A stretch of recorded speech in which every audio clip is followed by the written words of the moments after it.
ସମସ୍ୟାର ମୂଳ। ଜଣେ ଗୁରୁ ତାଙ୍କ ଶିଷ୍ୟମାନଙ୍କୁ କହିଲେ, ଆମମାନଙ୍କ ସମସ୍ୟା କ'ଣ ତାହା ଜାଣିଛ କି? ଏବେ ଗପଟିଏ ଶୁଣ। ଜଣେ ଲୋକ ମାତାଲ ଅବସ୍ଥାରେ ରାତିରେ ଯାଉଥିବା ବେଳେ ନାଳରେ ଗଳି ପଡ଼ିଲେ ଏବଂ ତାଙ୍କର କିଛି ହାଡ଼ ଭାଙ୍ଗିଗଲା। ତାଙ୍କ ପାଟି ଶୁଣି ଯିଏ ଉଦ୍ଧାର କରିବାକୁ ଆସିଲା ସେ ବି ଥିଲା ଜଣେ ମାତାଲ। କିନ୍ତୁ ସେ ଚେଷ୍ଟା କଲା ଓ ଭଦ୍ରଲୋକଙ୍କୁ ଗାତ ଭିତରୁ ବାହାର କରି କଷ୍ଟମଷ୍ଟେ ଚଲେଇ ଚଲେଇ ଆଗକୁ ନେଲା ବେଳକୁ ଆଉ ଥରେ ପକେଇଦେଲା ଏବଂ ତାଙ୍କର ଆଉ ଦୁଇଟି ହାଡ଼ ଭାଙ୍ଗିଗଲା। ସେ ଲୋକ ଆହୁରି ଜୋରରେ ଚିତ୍କାର କଲେ। ପାଖରେ ମଦ ଭାଟିଟି ଥିବାରୁ ଆଉ 4 ଜଣ ମାତାଲ ଜୁଟି ଯାଇ ତାଙ୍କୁ ବୋହି ବୋହି ଡାକ୍ତରଖାନା ନେବାକୁ ସ୍ଥିର କଲେ ଏବଂ କହିବା ବାହୁଲ୍ୟ ସେମାନେ ତାଙ୍କୁ ଆଉ ଥରେ ତଳେ ପକାଇଦେଲେ ଓ ତାଙ୍କର ଆଉ 2ଟି ହାଡ଼ ଭାଙ୍ଗିଗଲା।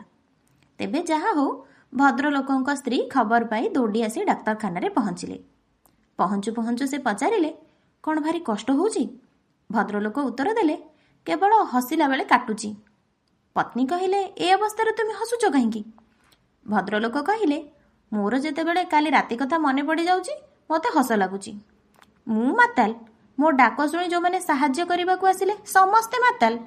ସେମାନଙ୍କ ଭିତରୁ କାହାର ହେଲେ ଛିଡ଼ା ହେବାର ଜୁ ନଥିଲା, କିନ୍ତୁ ସମସ୍ତେ ମୋତେ ସାହାଯ୍ୟ କରିବାକୁ ବାହାରିଥିଲେ। ଏହା ଭାବି ବସିଲେ ହସ ଲାଗିବନି?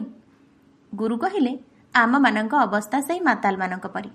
ଆମେ ସମସ୍ତେ ସବୁ ପ୍ରକାର ଦୋଷ ତ୍ରୁଟିରେ ଭରା, କିନ୍ତୁ ଅନ୍ୟକୁ ଉପଦେଶ ଦେବାରେ ଆମର ଟିକେ ହେଲେ କୁଣ୍ଠା ନାହିଁ।